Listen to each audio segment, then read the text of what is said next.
Hello सबैजनालाई good morning नमस्कार। म चाहिँ छु हाम्रो अङ्कलजीको ससुराली बारा जिल्लामा है। यहाँ फेरि हाम्रो यो केरा फर्म भिजिट गर्दैछु मैले चाहिँ।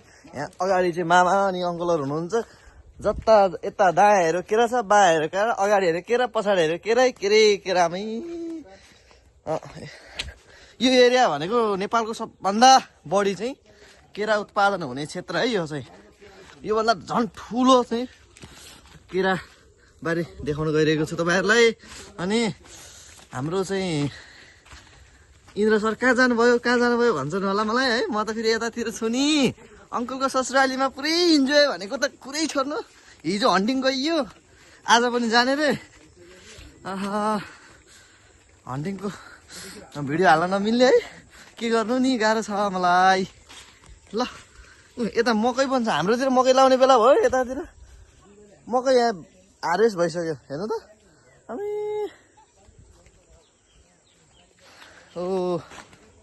ल हाम्रो भन्दा यता चाहिँ अलिक फरक रहेछ कि यो मकै हार्भेस्ट गर्ने तरिका। पहिला माथिको ठेड्ना काटेर अनि त्यसपछि चाहिँ के गर्दो रहेछ त, पछि चाहिँ यो हार्भेस्ट गर्दो रहेछ कि यस्तो ठेड्ना काटेको यता माथिको। यस्तो भयो भने मैले पढेको कुरा है, उत्पादन बढ्छ र भन्दा यसको प्रोडक्टिभिटी बढी हुने कारणले गर्दा काट्छ भन्ने सुन्छु। तर मैले चाहिँ सैद्धान्तिक ज्ञान मात्र लिएको, तर प्र्याक्टिकली हाम्रोतिर गर्दैन, यतातिर गर्दो रहेछ एकदमै। यो भयो भने राम्रो हुन्छ अरे नि त।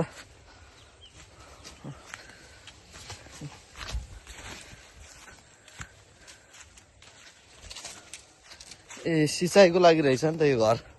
यहाँ चाहिँ बोरिङ धसाएको रहेछ।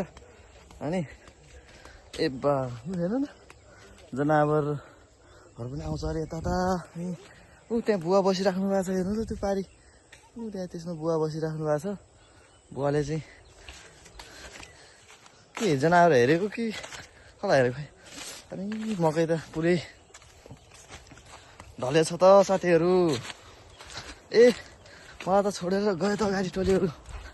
ल झन् ठुलो केरा फर्म आइसक्यो। ल म फेरि प्लस जोडिन्छु ल एकछिनमा है। हस्।